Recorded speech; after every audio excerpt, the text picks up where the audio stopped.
I think one of the biggest lessons that I learned from 2020 is using my football analogy that I always said is you always have to have your head on a swivel.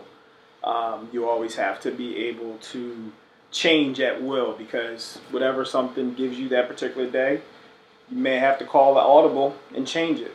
Um, it seems like where before you were able to have like two plans, like if plan A doesn't work, you go to plan B, where now you literally may go all the way down to the end of the alphabet because you have to make constant changes.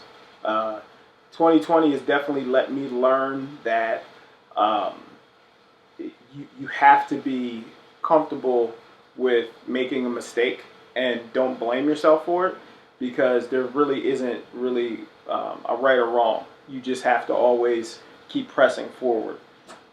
And, I wake up in the morning and, I have this plan going on, and then literally we may have to change it because of weather or that's, unfortunately, fortunately we haven't had to have this, but if somebody gets sick, things like that we have to constantly change. And, it's just something that I'm just learning that's just like our new normal. I may hate that word, but it's our new normal of constantly having to change, constantly having to evolve, constantly having to look at the next thing in order to survive right now.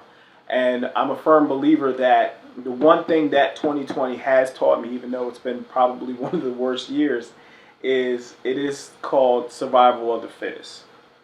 And with that being said, you just have to be hungry, and when you get knocked down one day and you may not have a good day, you just literally got to wipe it off and get up, shake it off, and then just try to maintain and go forward. Hats off to my trainers, my assistant, my clients, because they have learned how to bob and weave, so to speak, and learn how to do the same thing with me, with my direction, and they followed. And, a lot of times, we've lost clients in the last couple months, we've gained clients in the last couple months, and I'm always just thinking ahead of the game. Like right now, it's August, but I'm thinking as far as November, December, even January, because I don't know exactly what the next couple days are going to look like, let alone what the next couple months are.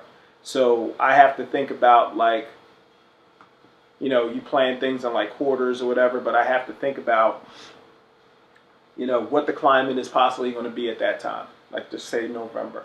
And we have to plan accordingly to it because we are going to have another wave.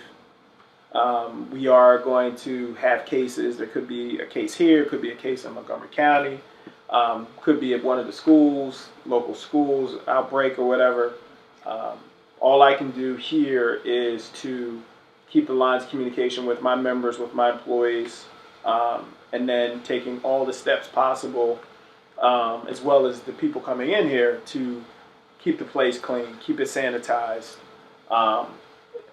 keep the social distancing, wearing the mask when you're inside of the building, doing those little things, hand washing, consistent hand washing. And then the other thing is, the other piece of this whole thing is, even when you're out, you got to remember when you're out partying or you're out with other people, you either have to make that decision to go out with other people, or you need to definitely do a really firm investigation on where these people are at. Because, there's jokes about if Corona's real, but Corona's real.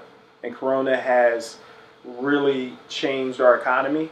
I know every week from being a business owner, and I talk to many gym owners throughout the nation and the world, and some of them are not reopening their doors. And, that hurts me because I don't want to see any other businesses close.